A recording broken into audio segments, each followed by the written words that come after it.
Lahore defence میں تبلیغی جماعت چلی گئی، تبلیغی جماعت چلی گئی تو وہاں پر جا کر کے دروازے کھٹکھٹائے، باہر نکلا کرنل، اس کی آنکھیں سرخ ہو چکی ہے، کرنل صاحب نکلا اور بلوچ نے اس کو فوراً پہچان لیا، چور تھا، ڈاکو بلوچ تھا جو کہ تبلیغی جماعت میں مسلمان، انہوں نے کھٹکھٹایا، کرنل باہر نکلا، کون ہو؟ کہنے لگے تبلیغی جماعت۔ بھائی مسجد جماعت ہماری آئی ہے قریبی مسجد میں، بھائی اللہ راضی ہو جائے آپ 5 منٹ تشریف لائیں، ہم غریبوں کی بات سن لیں۔ کرنل نے یہاں پر امیر صاحب کو سینے میں ہاتھ دیا، ہاتھ دے کر کے دھکا دیا، کہنے لگے جاؤ جہنم میں جاؤ، فرانس میں تبلیغ کرو، برطانیہ میں تبلیغ کرو، وہاں ہندوستان میں جا کر کے، یہاں تم لوگ مجھے تبلیغ کرتے، تمہارے باپ سے زیادہ میں جانتا ہوں، تم سے زیادہ میں خدا کے حکام کو جانتا ہوں، تم لوگ کس کو تبلیغ کرتے ہو؟ جاؤ فرانس میں۔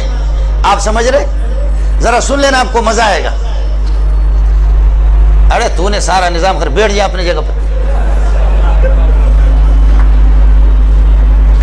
کرنل صاحب نے یہاں پر سینے میں ہاتھ دے کر کے دھکا دیا امیر صاحب کو، کہنے لگے جاؤ جہنم میں، ادھر جا کر کے فرانس میں تبلیغ، مسلمانوں کو تبلیغ کرتے ہو، ہم تم سے زیادہ جانتے ہیں۔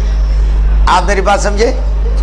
ہے بلوچ اٹھا آگے، کہا امیر صاحب ہم کو چھوڑو، امیر صاحب تم ہم کو چھوڑو۔ کہا اوے کرنل، اللہ اکبر، کہا اوے کرنل، کہا مارچ کے فلان تاریخ کو، یاد ہے آپ کو؟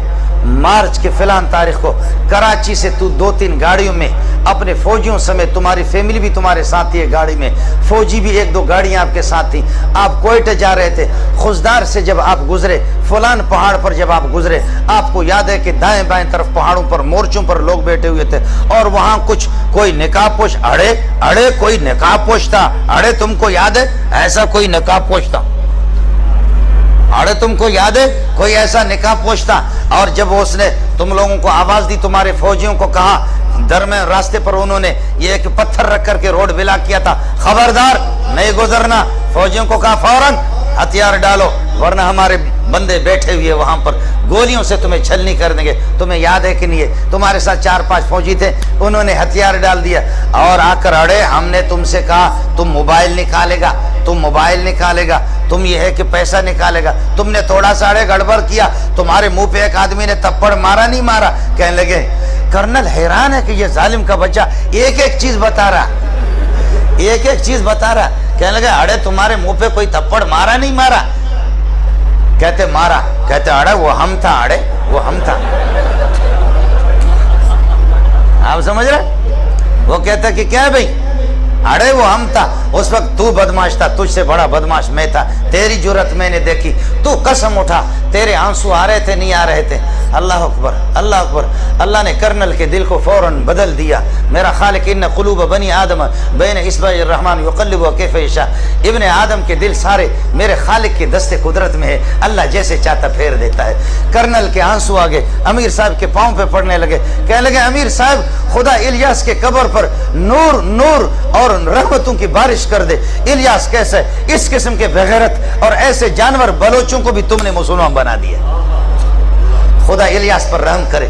اس قسم کے ذلیل بلوچوں کو، اس قسم کے ڈاکوؤں کو تم نے، اللہ اکبر۔ کرنل نے کہا میں تم سے معافی مانگتا ہوں، تم سے وہ کرنل ٹھیک ہو گیا، لیکن کرنل چلتے چلتے ان کا دوست تو ہو گیا، دوست ہو کہنے لگے تمہاری بات واقعتاً ایسے جانور کو اس ظالم کے بچے نے میری بیوی کے سامنے میرے منہ پہ تھپڑ مارا، اس ظالم کے بچے نے ہمارے جیب بھی خالی کے 5 روپے بھی نہیں چھوڑے۔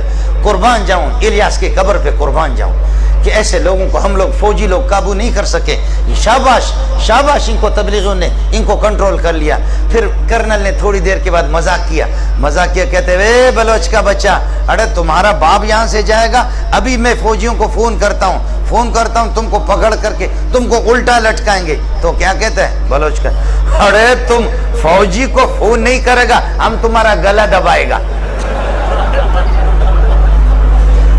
آپ سمجھ رہے نہیں سمجھ رہے؟ جی ہاں، یہ وہ لوگ ہیں کہ جنہوں نے واقع مجھ سے خود بیان کیا ہے، میں انشاءاللہ آپ سے ملا بھی سکتا ہوں۔ اللہ کی قسم ایسے بہت سے لوگ ہیں، ایسے بہت سے لوگ ہیں۔ آج تبلیغی جماعت میں میں نے عرض کیا کہ 30 کروڑ سے زائد لوگ آج ایسی جگہوں میں، ایسے بیابانوں میں، بلوچستان کے صحراؤں میں، افریقہ کے جنگلات میں پہنچے، جہاں اپنے کانوں میں انگلیاں ٹھوس ٹھوس کر کے آسمان کی طرف دیکھ کر کے اذان دے کر کے فریاد کر کے کہتے خالقہ یہاں تو ابو بکر و عمر بھی نہیں آئے، ہم یہاں آ سکے، اتنا